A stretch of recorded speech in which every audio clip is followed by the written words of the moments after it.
from 7 p.m. to 8 p.m. Each week, we present and discuss topics that touch on geopolitical, cultural, economic, human rights, and more, and how they may affect you, our global listeners. 2, we enhance discussions with featured guests who are experts in their field. We discuss by way of reference any and all nationalities, ethnicities, and races, from Americans and Russians, Koreans, Israelis, Palestinians, and others, blacks, whites, and others alike. We also touch on religions, including Christianity, Judaism, Buddhism, Islam, and others. However, as I've said many times on this program, these discussions will always be constructive and informative and will never be intentionally or maliciously demeaning or degrading to any single race, religion, or nationality. We're in the business of informing, enlightening, and stimulating thought for constructive action, and not in the business of insulting. And so, as I used to tell my students, if it seems we haven't gotten around to talking about you, your nationality, religion, or other affiliation, don't be offended or complain. Give us time. We'll certainly get around to you.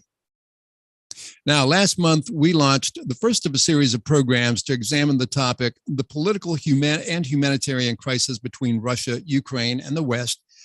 Could it have been prevented, and is there a peaceful solution? We've had as our guest Dr. Thomas Fedizin, former NATO strategist and professor emeritus at the U.S. Naval War College, Dr. Andrei Kortnov, Director General of the Russian-based Russian International Affairs Council of the Russian Foreign Ministry, and others.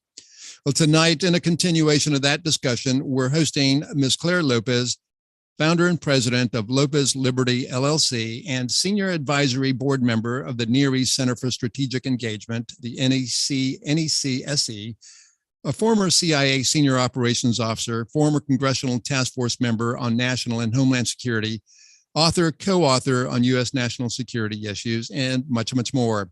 You too can join in the conversation on voiceitradio.com, Voice It Radio's Facebook page, or calling 1-216-772-0500. That's 772-0500, or email your questions to goingglobal@voiceitradio.com. That's goingglobal@voiceitradio.com. You can also tweet me at global_Delgado, global_Delgado. Let me set the stage for tonight's discussion. As we've discussed on this program several times in the recent past, as we all know, Russia brutally invaded the sovereign country of Ukraine on 24 February by announcing a, quote, special operation to demilitarize and denazify Ukraine and protect Russian Jews living in Ukraine, irrespective of the fact that President Zelensky himself is from Ukraine, is himself Jewish. Well, he launched an all-out invasion of the country, ruthlessly attacking major cities, occupying or reducing major infrastructure to rubble, and even resorting to attacking civilian targets, including hospitals, apartment complexes, theaters, railway stations teeming with civilians seeking nothing but shelter or a means of escape, and other innocent civilian infrastructure. Thousands of Ukrainian citizens have perished at this indiscriminate violence perpetrated on them by the Russians. Reports are coming in that Russian troops are not only killing civilians on the street, but they're also looting stores and private homes in occupied areas. Well, as I've said in the past, this is very reminiscent of Russian troops' behavior in World War II when they entered Germany and other occupied areas that became the Soviet bloc countries. Mentality of brutality that transcends decades, if not centuries. And then, two, Putin has threatened nuclear war, saying he would attack any country interfering with Russia with, quote, devastation they've never seen before, including attacking any country seeking to enforce a no-fly zone over Ukraine. But since the invasion began, Russia has faced stiff resistance from the Ukrainian military. Victory was expected in just a few days, short days, but here we are over a month later, and victory still has been denied Russia. Resistance that the Russians, and specifically Putin, underestimated, resulting in the sacking and replacement of several of his key advisors, including the head of the Russian military operations in Ukraine. It's now been replaced by Alexander Dvorkov, and he's been known as the Butcher of Syria for his brutality against Syrian civilians. Reports have been received that the Russian military is in many instances bogging down. There have been reported shortages of supplies necessary to continue the war. There have also been reports of Russian military deserters, further indicating that the war is not going to plan. As significantly, Putin himself has become a pariah, certainly within the international community. as Russian citizens began to feel the sting of international sanctions, major credit card companies freezing transactions in Russia, major international companies suspending or withdrawing operations from Russia, banking institutions freezing money transfers, and much, much more. Then two, Russia's clamped down on internal dissent, criminalizing any perceived criticism of Russian foreign policy, specifically the war in Ukraine, criminalizing reporting of news not favorable to Russia, the so-called fake news, and yet spreading a false narrative to its citizens regarding the reasons for the war and current status, all the while denying the savagery that it is visiting on innocent civilians in Ukraine. But some real questions remain. Well, why did Putin launch this invasion? Is it because he felt the West, and specifically the US and NATO, lied to Russia when it was implied that NATO would not encroach on Russian territory, as we've discussed in the past? What's Putin's endgame in Ukraine and with its citizens? Has Putin become a war criminal by attacking and killing innocent civilians? I would opine he has become a war criminal. We'll be discussing that later with our guests. What is Putin's endgame with the former Soviet bloc countries? Is he seeking a resurgence of the Soviet Union by seizing power or seizing former Soviet bloc countries? Is Putin a power-hungry madman bent on European conquest? Or is he a leader following the basic principle followed by all powers, and that is that nation states are always sensitive to potential threats near their home territory, and that is the doctrine of right to protect, or R2P, which is, in this case, protecting against a rapidly westernizing Ukraine, as some realists would argue. And again, has Putin argued, become rather a war criminal? And I would argue that he has. Well, let's continue this discussion with our guests on these and related matters. Once again, you too can join the conversation on Voice It Radio's Facebook page or voiceitradio.com, or calling 1-216-772-0500, or email your questions to voiceitglobal.com. Tonight's program is brought to you by Margaret Wong Associates, leading immigration attorneys. They can be contacted at imwong.com. That's imwong.com. Now, a former career senior operations officer with the Central Intelligence Agency, Clair Lopez is the founder, president of Lopez Liberty LLC, with a mission to alert Americans to national security threats, both international and from the Islamic movement Muslim Brotherhood and their Marxist communist collaborators in this country. She serves as a senior advisory board member of the Near East Center for Strategic Engagement. She recently served as vice president for research and analysis at the Center for Security Policy, and has been a senior fellow at the London Center for Policy Research and member of the board of advisors for the Canadian Mackenzie Institute. She's been a professor at the Center for Counterintelligence and Security Studies, executive director of the Iran Policy Committee from 2005 to 2006, and has served as a consultant, instructor, intelligence analyst, and researcher for a variety of defense firms. Ms. Lopez also served on the Congressional Task Force on National and Homeland Security, which focuses on the electromagnetic pulse, or EMP, threat to the nation, and serves as its director for counterterrorism. She served as a member of the boards of advisors, directors for the Center for Democracy and Human Rights in Saudi Arabia, the United West, and voice of the Cops, and has been a visiting researcher and guest lecturer on counterterrorism, national defense, and international relations at Georgetown University. She is a regular contributor to a range of media on subjects related to China, Russia, Iran, and the Middle East, and is the co-author or author of books and articles related to U.S. national security. Ms. Lopez holds an MA in International Relations from the Maxwell School of Syracuse University. Claire, welcome to the program, Going Global with David Delgado. Well, David, thank you very much for having me. I'm glad to be with you. Well, thank you for joining us. Unfortunately, these are not, good times for the world and for any of us, and particularly the Ukrainians. So thanks once again. Claire, tell us about Lopez LLC. Lopez Liberty LLC. Right. So this is the firm that I founded after leaving the Center for Security Policy a couple of years ago. And as you told people in the opening there, when you were going through my bio, the intent of the mission of my organization is to inform and educate Americans on national security threats, a broad range across the spectrum, to include the Islamic movement, Muslim Brotherhood, and their front groups in this country, and also the threat of communism and Marxism. Is this a nonprofit organization, Claire, or is this a for-profit organization? No, it's an LLC. Okay. You care to tell people how to contact you in the event they wish to contact you through your firm? Sure. Well, you can find me certainly on social media at Claire M. Lopez on Twitter. Also, my name on Facebook. I'm at Lopez Liberty on Telegram. And you can also email me if you would like. My name, Claire, CLARE, at theunitedwest.org. Okay, very good. Thank you very much. What about the Near East Center for Strategic Engagement? What is this about? So this is a rather new organization founded by retired U.S. Army Colonel Sargis Sangari, who is of Iraqi Assyrian descent. Came to this country as a small child as an immigrant, became a citizen, and rose to the rank of colonel in the U.S. Army before retiring at that rank.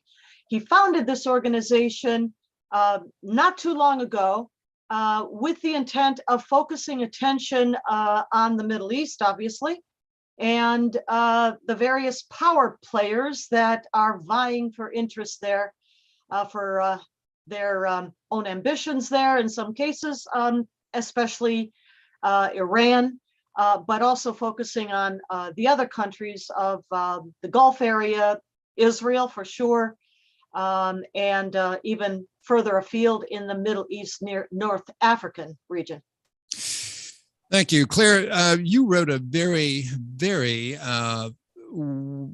good article, is how I can put it, on Russia and the Ukraine crisis, and it's called Western-Style Nationalism. This is dated March 17th. What prompted you to write this article? I want to talk about it a little bit more as we get into the program, but I want to touch base on this article first because it is going to serve as a lot of the basis of what we're going to be discussing. What prompted you to write the article? Sure. Well, I was trying to frame the Russian aggression, the invasion of Ukraine, in a broader sense, to get a sense, to convey a sense of what the motivations are. And while it is often thought, and there's a lot of focus put on the idea that Vladimir Putin, the president of Russia, ordered the invasion because he was upset or afraid of further NATO expansion towards the east in the aftermath, of course, of the collapse of the Soviet Union back in 1991. I thought that, and I still do, I think that is a lesser motivation. It may be in there somewhere in the mix, but I think that more important, the way to look at Russia and at Putin and also, by the way, of other regimes like his, for example, the Communist Party of China, the Islamic Republic of Iran, and to look at them as intending to reestablish a kind of global or at least regional empire. Okay, I think these three in particular are looking to gain control, certainly domination, maybe conquest, over more than their own nation state. They are seeking to upset, in my view, to upset and overthrow the Westphalian nation state system of independent countries, nationalism, and the basis for these nation states grounded in individual liberty, and they would like to overthrow that. People talk about globalism and the World Economic Forum and Davos and all of that quite a bit, but these guys, Vladimir Putin in Russia, Xi Jinping in China, and the Ayatollah, the Supreme Leader Ayatollah Ali Khamenei in Iran, are actually doing it. They are actually either directly or through proxies, trying to revert to an earlier time of conquest and empire and erase the nation state, independent, sovereign, territorial integrity concept that we've championed, we of the West, I would say, and those like us who follow a liberal Western style democratic kind of worldview. I don't necessarily disagree with anything that you said. I do believe he is a revanchist. He's prone to irredentism, meaning he wants to recover the glory past of the Soviet Union, or the glory rather of the Soviet Union of the past. But I also think that he is seething with anger, and this is based on a lot of conversations I've had with a number of different individuals. That this guy, and I'm going to call him a guy, is seething with anger at the fact that NATO has encroached on his territory. And it goes back to when the Berlin Wall collapsed in 1988 or 88, 89, thereabouts, that he received assurances from then President, not he, but Gorbachev received assurances from then President Reagan that NATO wasn't going to encroach on Russian territory. And in fact, as you know, historically, Russia wanted to join NATO. And in fact, NATO refused them, but there were some agreements that were reached with Russia that gave them some kind of recognition by NATO. Putin intimated he wanted to join NATO, and didn't. And he received assurances also from the administration of George H.W. that we weren't going to encroach on Russian territory. And yet it happened. The Clinton administration in the 1990s announced NATO enlargement. And then starting in the 1990s, you had the Czech Republic, Hungary, Poland join NATO in the 2000s, early 2000 or 2000, Bulgaria, Estonia, Latvia, Lithuania. And then that just continued on. And in 2007, at a summit in Munich, Putin literally lectured McCain and the United States, and he called the United States liars. They can't be trusted. And he was seething at the fact that NATO started encroaching on their territory. And I'm not excusing his actions in the least bit at all. I do think the man's a war criminal. I'm going to ask your opinion. But I do think the man is a war criminal for attacking civilians and civilian infrastructure rather than military targets. I also agree with your point in your particular article, and I want to touch base on that now. In your article, you say in part, it's not about any imagined military threat from NATO, although that's the misunderstood excuse. It's about the very real fear that Ukraine is breaking free of its Russian roots to build the democratic structures of a westward-looking nation state. And a couple of other points, as seen by Putin, today's West is not the assertive, muscular, and confident West of the Cold War years, but a feeble, immoral, and declining shadow of its previous self. And then lastly, you say, and that is not just a matter for scorn, but an invitation to aggression justified in Putin's mind by the righteousness of imagined Russian ideal for which he sees himself as the champion. So that then begs the question, what kind of person, what kind of leader would you say Putin is? Is he a sociopathic narcissist, in your opinion? Is he an irredentist? Or worst case scenario, is he insane? No, I think none of the above. But the first thing I would say is that NATO, as a defense treaty organization, has never, ever had the slightest intention of encroaching on Russian territory. We're back to the nation state concept again. Russian territory will never be encroached upon by NATO.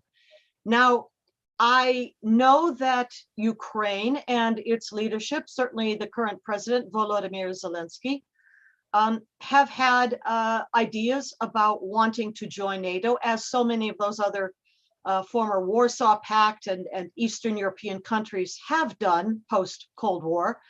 But I think Zelensky, Putin, NATO, all of us, we all realize that Ukraine does not now, and probably in the the future, the foreseeable future, will not be able to meet criteria to join NATO, among which are control of the entirety of your sovereign territory. And number two, certain criteria that demand allegiance, to demand adherence to certain standards of rule of law. Ukraine's not there, not gonna be there for, well, the foreseeable future. So that is why I really don't think that NATO is a plausible excuse for Putin's invasion of Ukraine. But what you did quote there from the article that I think is more to the point, is that it's not about a NATO military threat to Russia that upsets Putin and the leadership in Moscow so much, but rather it is the thought that Ukraine, and remember, Kiev is the cradle of Russian civilization, dating back to the current Vladimir Putin's namesake, Vladimir of Rus, who in 988, the current era, converted to Christianity and brought his people with him, as was done in those days. But that cradle of Russian civilization should now be breaking away from Mother Russia, inclining to the West, embracing ideas of liberal Western democratic style government. That's the threat to a tyrannical authoritarian regime like Putin's. So no, he's not a madman. He's not a psychopath. But he is a tyrant, and he is a killer, a thug, a war criminal, all of those things. But his fear, again, it's not about encroachment of NATO or the West territorially or militarily to Russia itself, sovereign state Russian Federation itself. It's that the ideas can percolate over into Russia.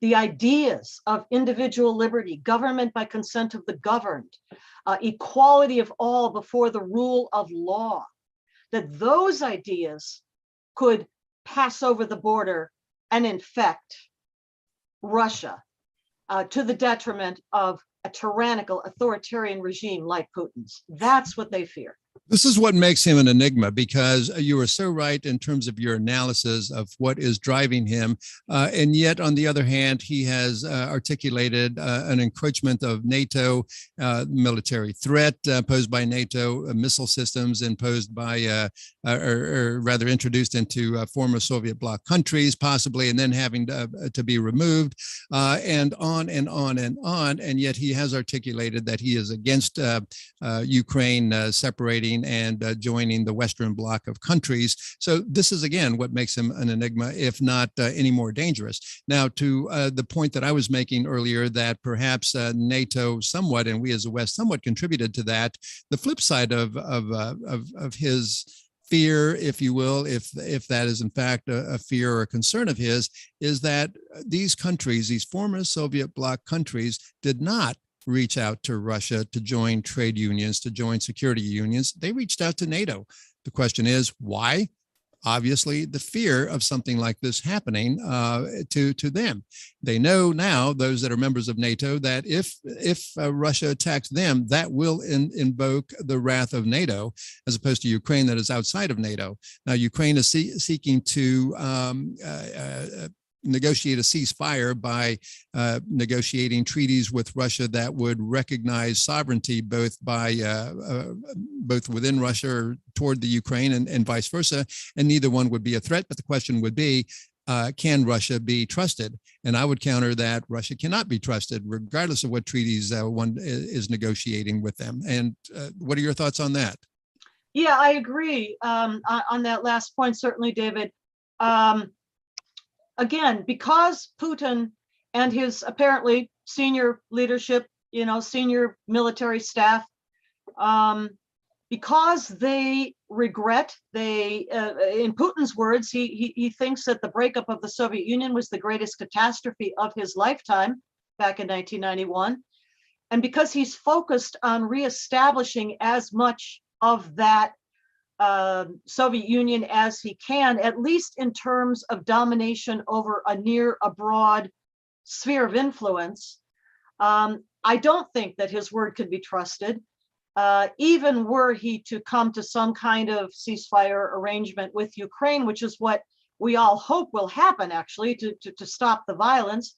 And there are a number of mediators currently working on that. Israel is involved, the government of Naftali Bennett, the Turkish government of Recep Erdogan, and also various European leadership, all are trying to negotiate, to mediate with Putin to stop the slaughter in the first place. But you know, that took a step backwards in terms of what we may hope for just over the last day or two, as I think you mentioned in your open there, with the shuffling of the senior military command for Russia and the appointment of this General Alexander Dvorkin, so-called butcher of Syria, to take command of the Ukrainian invasion. So not so hopeful that a ceasefire or some sort of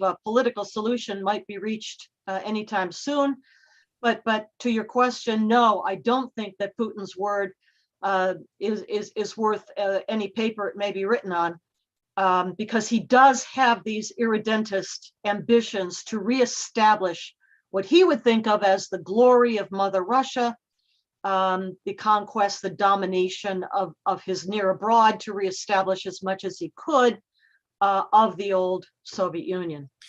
Claire, we're going to be taking a short break, but before we do, I want to ask you this question. What do you hear from your sources and contacts is going on the streets, if anything at all, that you may hear going on the streets in Russia? We know what's going on in Ukraine. We hear about crimes daily. There are reports daily, and the confirmed reports daily, of crimes being committed against civilians. What do you hear is going on in Russia in the streets and the general opinion there? Well, I've got no better sources than anyone else, and that includes a lot of media, a lot of social media included, videos and reports and such coming out of Russia. But here's the thing. It's very difficult to take at face value just about anything coming out of either Ukraine or Russia these days. So very hard to know what's going on. But the shuffling of the Russian senior command, military command, certainly does seem to speak to some level of disorganization, maybe we could call it, among the military, Russian military. We've certainly seen that they have failed to achieve their immediate objectives in the immediate invasion of Ukraine. Those including, of course, the conquest, the taking of the capital city of Ukraine, Kiev, probably the intended assassination of President Zelensky, but also the failure to take any other major Ukrainian city to date, although Mariupol is on the verge of falling and may well in the next day, or not much more than that, perhaps. But all of that disarray and the withdrawal then of Russian forces from around Kiev, indeed from around that entire northern area, and supposed regrouping to the east in the Donbass, the two oblasts of Donetsk and Luhansk. But we can talk more about the likelihood of that success or not. But all of that speaking to why Putin seems to have shuffled his senior command and brought in this butcher of Syria, the General Dvornikov. I may have not pronounced his name right before. Dvornikov. Yes, we'll see. Yeah, that would be him. And I am hearing that we're just going to be taking a quick break. But before we do that, I want to say that I'm hearing from sources within Russia, and you and I were discussing this before the program began, where learned individuals, learned scholars are fearful to speak out because of the draconian laws that have been enacted over the last month by Putin, threatening severe punishment, years of imprisonment for those that disagree with the current policy, military policy that Russia has embarked on, as well as spreading so-called news. And as a result, these people, some within the foreign ministry itself that are contacts of this particular radio station, have indicated they are against the war, and yet they're afraid to speak out. We're going to be taking a short break right now. We have with us on the air Clair Lopez, founder, president, and founder rather of Lopez Liberty LLC, senior advisory board member for the Near East Center for Strategic Engagement, and she's also a former CIA senior operations officer, as well as former congressional task force member on the Commission for Electromagnetic Pulse, or EMP. Our conversation is the political and humanitarian crisis between Russia and Ukraine and the West. Could it have been avoided? And is there a peaceful solution? Stay with us. We'll be right back.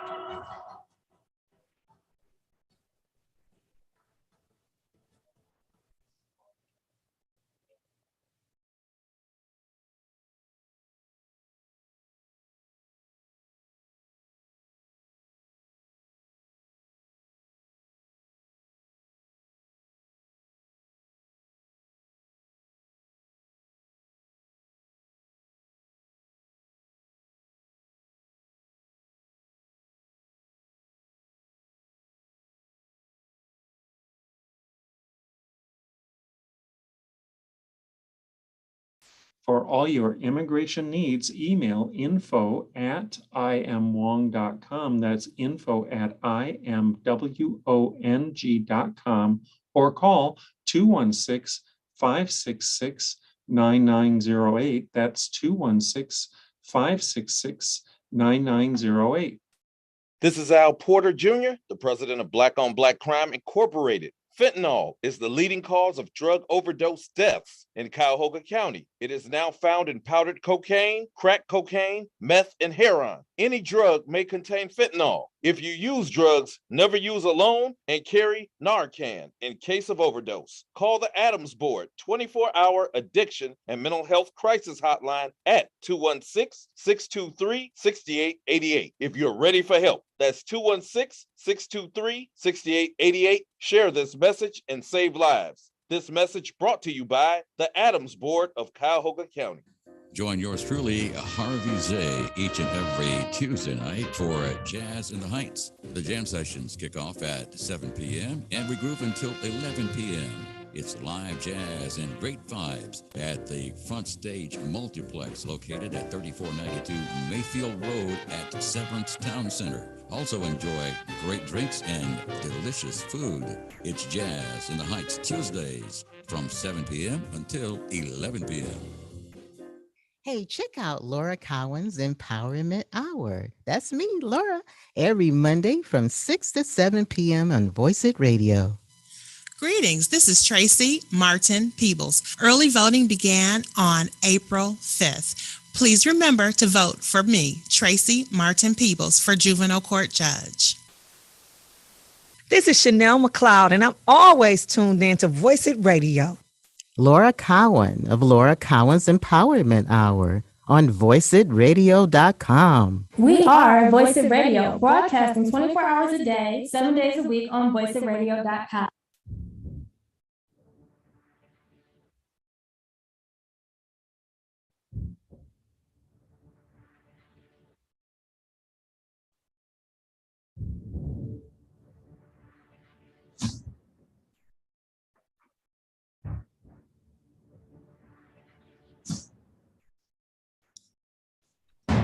Welcome back to Going Global with David Delgado. We've got with us tonight Ms. Clair Lopez. She's the founder, president of Lopez Liberty LLC. She's also a former CIA senior operations officer, former congressional task force member on national and homeland security, and she's the co-author on U.S. national security issues. And tonight's topic is the continuing political and humanitarian crisis between Russia, Ukraine, and the West. Could it have been prevented, and is there a peaceful solution?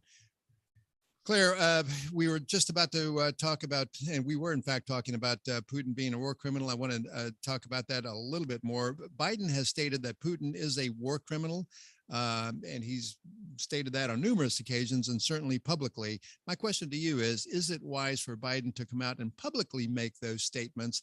And by doing so, isn't he backing him into a wall, not leaving him an out at all other than the ultimate solution? What are your thoughts?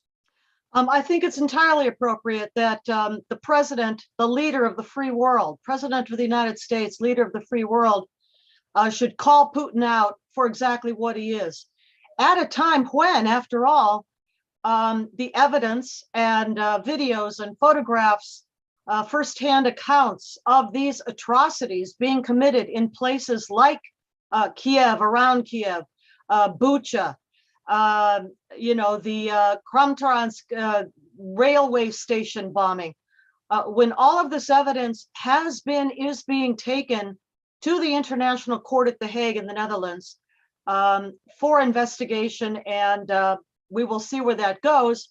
I will say that I heard Greg Jarrett, a legal commentator on Fox News the other night, saying that it's much more probably much more productive, or would lead to a better, quicker outcome for the United Nations itself to appoint a special prosecutor or a special investigator of the Russian war crimes, but that would have a better effect, quicker effect than going to the International Court at The Hague. But nevertheless, calling Putin out for what he is not going to change his motivation, his war plans ongoing for Ukraine.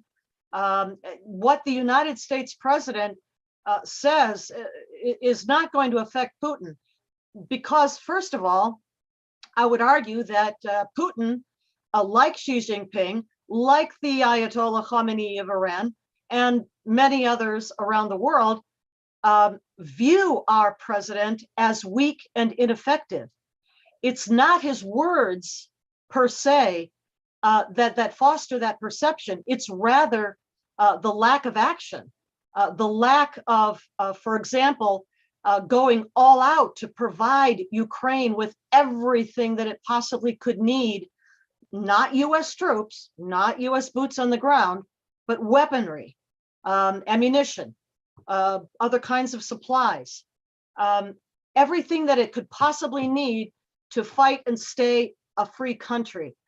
But before that, even before the 24th of February invasion, the perception of weakness from the Biden administration that took office in early 2021 was certainly magnified by the disastrous withdrawal from Afghanistan. That set the impression of this administration, I think, going forward. No so doubt. it's not the words of President Biden to say what everybody agrees is that Vladimir Putin is a war criminal. The problem is the perception of weakness in America, which invites aggression. And he has so stated that himself, that he perceives America and the West to be a weak, decadent conglomerate of countries, weak and decadent. And he so stated that himself, and I couldn't agree with you more. And you're absolutely right. The debacle in Afghanistan did not help our world standing at all, least of all him. You couple that with his prior invasions in Chechnya, in Georgia, and then Crimea, invading Ukraine and annexing Crimea, where the West essentially did nothing. And yes, I would agree that he has seen us and is seeing us as relatively weak. But I would offer this for consideration and thought and discussion. So the end game here, obviously, is a peaceful resolution, leaving a sovereign Ukraine free of Russian occupation. And, again, the question is calling Putin a war criminal the best way to accomplish this, given the persona of the man?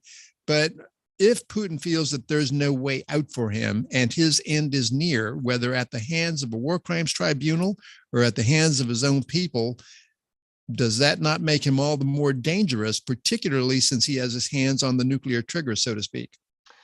Well, what I would say is that we've seen a remarkable performance by the Ukrainian people, the Ukrainian military, and certainly their heroic president, Volodymyr Zelensky. I think, in my opinion, and in the opinion of others, for example, retired General Jack Keane at the Institute for the Study of War, that the Ukrainians have shown that they are capable not just of fighting, but of pushing the Russians out of their sovereign territory with enough assistance and help, yes, continual resupply from the West, especially from bordering NATO countries and from the United States. They can do that. Now, I would argue that Crimea, gone, fact on the ground. Ukraine has really no historical claim to Crimea. Crimea was liberated from the jihadist Ottoman Turks by Catherine the Great in the late 1700s. It's been Russian ever since, until 1954, when Nikita Khrushchev, for whatever reason, within the Soviet Union, administratively decided to gift Crimea to Ukraine. Didn't matter until 1991, when the USSR broke up, and then Crimea was dragged kicking and screaming off with Ukraine. And it didn't matter to Russia until then. You're absolutely right, because Russia maintains a naval base in Sevastopol, and the loss of Crimea meant the loss of Sevastopol, and they couldn't tolerate that. I totally agree. But I would draw the line with the rest of Ukrainian sovereign territory, to include the Donbass, its eastern region that includes those two oblasts, as we've said, of Donetsk and Luhansk. That is sovereign Ukrainian territory. Yes, there's been a separatist movement fighting against Kiev there for the last 8 years. But I think the things on the table that could be part of an eventual agreement, ceasefire, that would give Putin an off-ramp, so to speak, would be to acknowledge that Crimea is Russian. It's gone, fact on the ground. It is no longer part of Ukraine, and historically had not been. Also, that Ukraine will not be a member of NATO in anything like the foreseeable future. Just take that off the table. And I've heard actually President Zelensky speaking to that effect already. The Donbass, though, that has to be adjudicated in another way, perhaps some kind of referendum, which, as a matter of fact, was a provision of the 2015 Minsk agreements, never fulfilled. So that could be something, that those territories become something like a federated autonomous zone or something like that, but a referendum to take the opinion of the will of the people living there. These are things that I think could offer Putin and Russia an off-ramp. Don't know what's being discussed, as we've talked about, with the mediation of Israel, of Turkey, different European leaders. Where's the United States, by the way? I don't see that the United States is mediating in any way at all. But I would think that some of these things would be among the topics for those who are mediating. I want to turn to some questions that have been emailed in, and I'll just read a couple of them, ask you a couple of them. Who is Putin accountable to? It seems like no one. Is this true? Well, he's accountable, if you want to put it that way, to the Silovitsi. In Russian, it's called Silovitsi, which means the strong ones, exactly. The oligarchs, the ones who prop him up, certainly the military and his intelligence services, the two successors to the KGB, the SVR, International Foreign Service, and the FSB, the domestic service. These are the forces that keep him in power. That's to whom he is accountable. And if things continue to go increasingly badly, not just for the Russian military, but that strike home eventually with tougher and tougher sanctions and enforcement of the sanctions, strike home against these individuals personally, then you might see something like what happened to Khrushchev, to Brezhnev, and almost to Gorbachev, and that is a change in leadership, shall we say. Here's another question that's been emailed in. General Petraeus recently said the war is now focused in the Donbass region in the east and parts of the south. He said if the Russian military can take over land outside of the separate states in the Donbass region and grab some land north of Crimea, Putin can spin the success as a win. Do you think this is the case?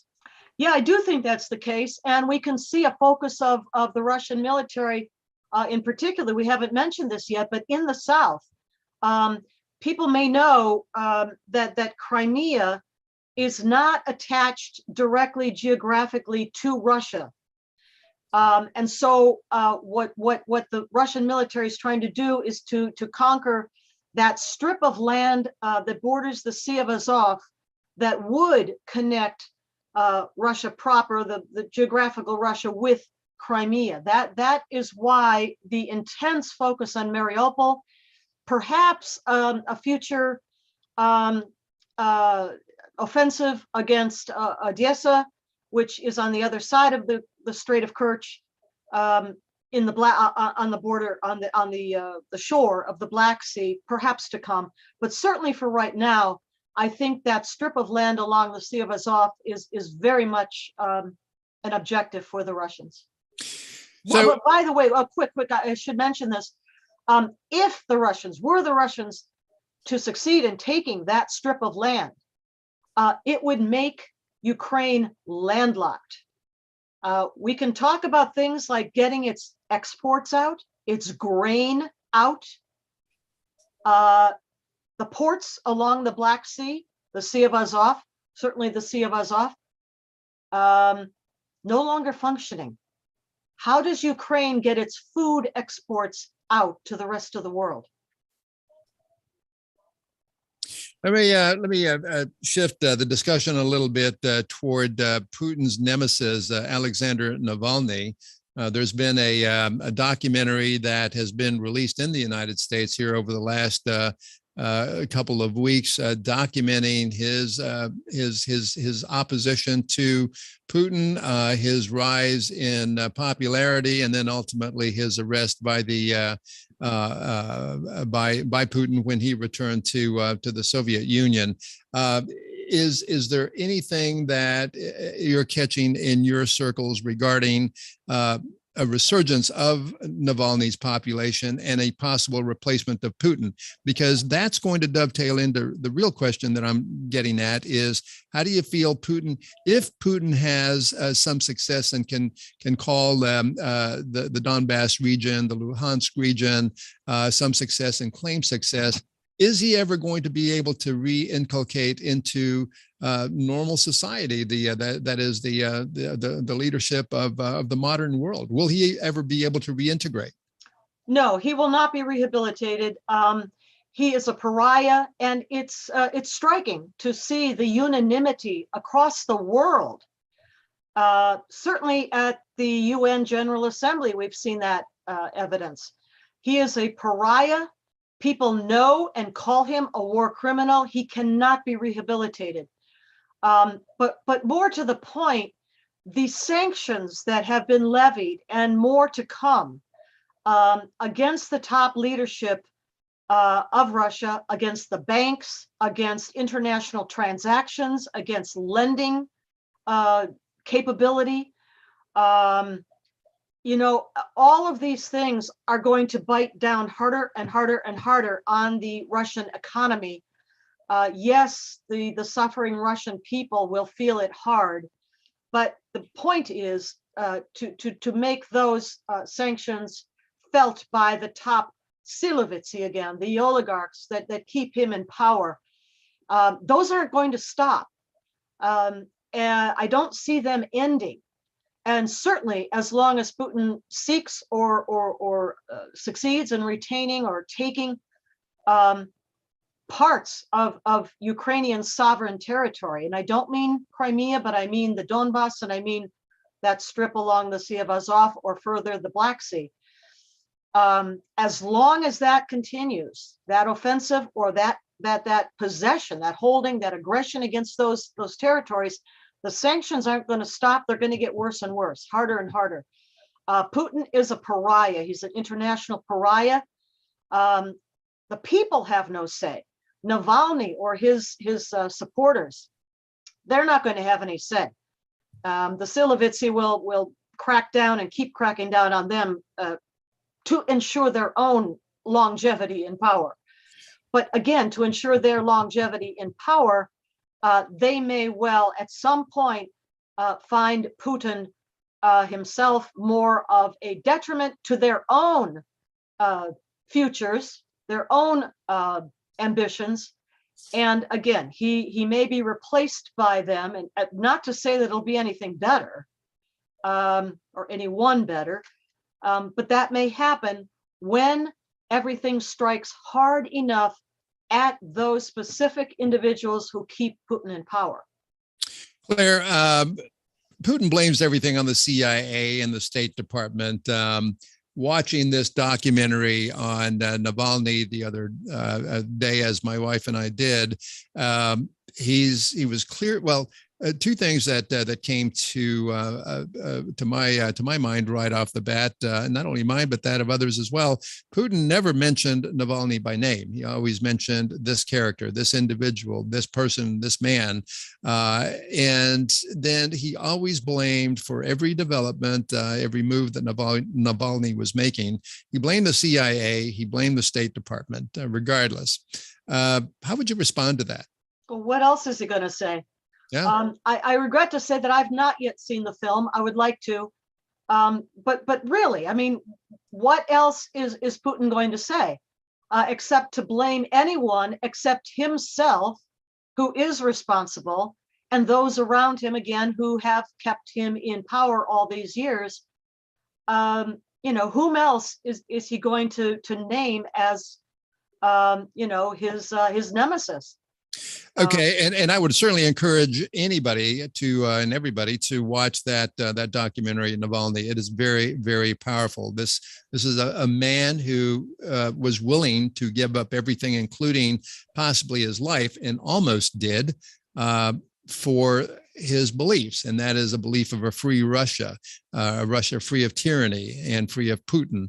But let me ask you this regarding the question that I just asked you a few minutes ago regarding blaming the CIA and the State Department, and without giving away any state secrets, has the CIA been on parallel with clandestine operations in Russia as the former KGB and now FSB has in the US? In other words, has it been a tit for tat?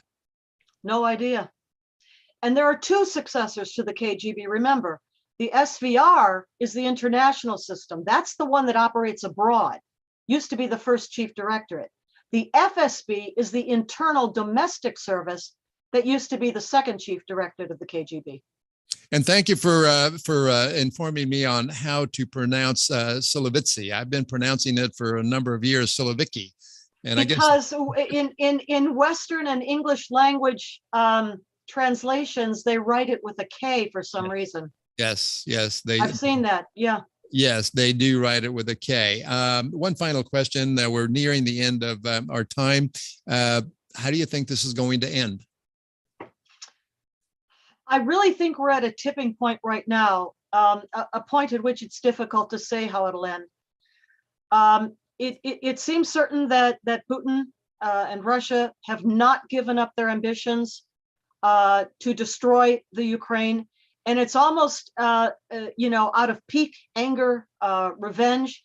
If we can't have your big cities, your capital of Kiev, well, neither can you, and we're going to reduce them to rubble, as he did in Grozny and Chechnya, as they've done, and this new general Alexander Dvornikov did in places like Aleppo in the former Syria. Do you think he's going to resort to tactical nuclear weapons at a minimum, and possibly? Not necessarily, but certainly the pounding by artillery. They've already used cluster munitions in that railway station in the Donbass, and reducing, cities, civilian structures, apartments, railway stations, hospitals, clinics. reducing those to absolute rubble, taking the lives of tens of thousands of innocent Ukrainian civilians in them. That I expect they will do. Whether that succeeds in breaking the will of the Ukrainian people to resist, I don't think so. I think we've seen just the opposite from the absolutely courageous Ukrainian people. But that is what I could see the Russians resorting to, but not necessarily crossing that red line into WMD of any kind, actually. You don't see him crossing the red line with WMD's weapons of mass destruction against the West in any form whatsoever? Not right now. I don't see that. I think that he's going to use what has worked for him in the past, as I've cited, Grozny, Chechnya, Aleppo, Syria, and what he's doing right now to Mariupol. I think Putin still thinks that he can somehow break the will of the Ukrainian people to resist, and bringing in this general from Syrian battlefields seems to me to reinforce that impression that I have. Claire, we're out of time, and I want to thank you for appearing on the program this evening. Normally, we take 2 or 3 commercial breaks, but as usual with this subject matter, we just can go on and on and on, and we've run out of time, unfortunately. So thank you for appearing on the program this evening, and I'd like to keep you on the short list to come back. Thank you very much. Be happy to come back. Thank you. I want to thank Ms. Clair Lopez, founder, president of Lopez Liberty LLC, and senior advisory board member of the Near East Center for Strategic Engagement, a former CIA Special Operations or Senior Operations Officer, and former Congressional Task Force member on National and Homeland Security, author, co-author on U.S. national security issues.